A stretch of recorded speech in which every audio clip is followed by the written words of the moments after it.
ஆண்டவரும் இரட்சகருமாக இயேசு கிறிஸ்துவின் இனிய நாமத்தில் உங்கள் யாவருக்கும் அன்பின் வாழ்த்துக்களை தெரிவித்துக் கொள்கிறேன். அருமையான தேவ பிள்ளைகளே, புதிய நாள் புதிய நம்பிக்கை தின தியானத்தின் மூலமாய் இந்த நாளில் கூட உங்களை சந்திப்பதில் நான் மிகுந்த மகிழ்ச்சி அடைகிறேன். அல்லேலூயா. இன்றைக்கு கூட கர்த்தர் நமக்கு கொடுக்கிற வார்த்தை என்ன? எசேக்கியேல் தீர்க்கதரிசன புஸ்தகம் 37ஆம் அதிகாரம் 10வது வசனத்தை கூட நான் வாசிக்க கேட்போம். எனக்கு கற்பிக்கப்பட்டபடி நான் தீர்க்க தரிசனம் உரைத்தேன்.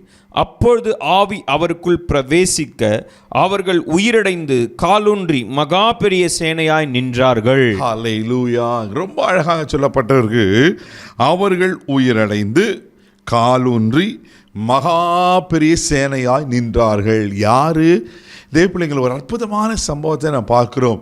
ஆண்டவர் எசேக்கியேலை எலும்புகள் நிறைந்த ஒரு பெரிய பள்ளத்தாக்குக்கு, திரளான எலும்புகள் நிறைந்த பள்ளத்தாக்குக காண்பித்து அதை சுற்றி நடக்க பண்ணுகிறார்.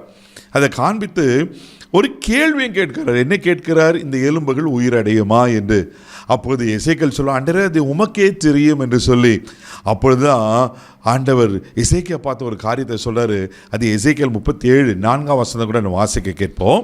அப்பொழுது அவர், நீ இந்த எலும்புகளை குறித்து தீர்க்க தரிசனம் உரைத்து அவைகளை பார்த்து சொல்ல வேண்டியது என்னவென்றால், உலர்ந்த எலும்புகளே கர்த்தருடைய வார்த்தையை கேளுங்கள். அல்லேலூயா. உலர்ந்த எலும்புகளே கர்த்தருடைய வார்த்தையை கேளுங்கள் என்று சொல்லுகிறார். பாருங்க, கர்த்தருடைய வார்த்தை உண்டாகிறது. என்ன அந்த வார்த்தை உண்டாகிறது? 5வது வசனம் கூட வாசிக்க கேட்போம்.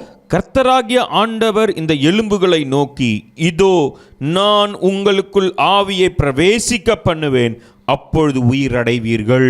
ஹல்லேலூயா, ஹல்லேலூயா. நான் உங்களுக்குள்ள ஆவியை பிரவேசிக்க பண்ணுவேன், நீங்க உயிரடைவீர்கள். தேவ பிள்ளைகளே, பாருங்க, உலர்ந்து போன எலும்புகள் தான்.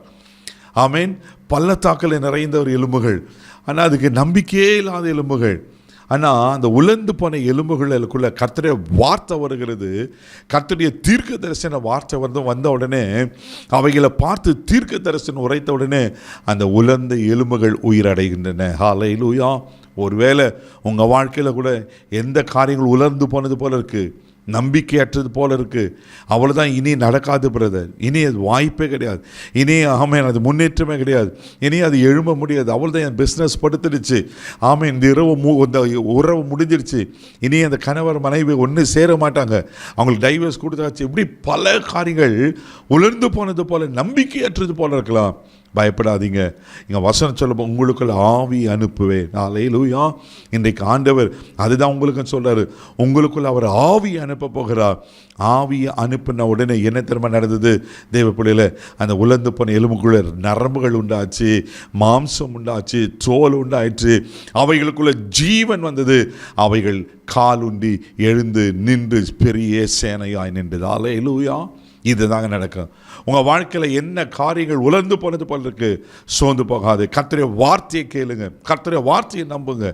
ஆண்டவருடைய வார்த்தையை நீங்கள் விசுவாசிக்கும் போது அந்த வார்த்தையில் ஜீவன் இருக்குது, அந்த வார்த்தை உருவாக்குற வல்லமை இருக்குது.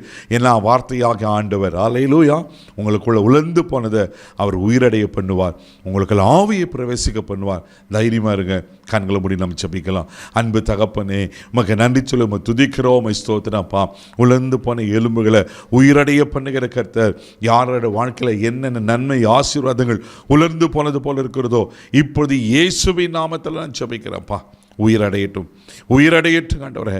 நரம்புகள், மாம்சம், நன்ற தசை நாறுகள் அன்ற எனக்கு ஆமென் என்று இதெல்லாம் அந்த எலும்புகள் மேலே வந்தது, பெரிய சேனையாய் நின்றது போல் இவர்களுக்கு வர வேண்டிய நன்மைகள் ஆண்டவரே இவர்களை தொடர முடியாது ஜெபிக்கிறோம். இவர்களை ஆசீர்வதியும், கிருபை கோப்புக்கிறோம், பாதுகாத்தணும். மகிமை உமக்கு செலுத்துகிறேன். இயேசுவின் மூலம் ஜெபம் கேளும் பிதாவே, ஆமென். உலர்ந்து போனதாக இருக்கலாம், கர்த்தர் உயிரடை பண்ணுவார். தைரியமாக போங்க. கால் பிளஸ்.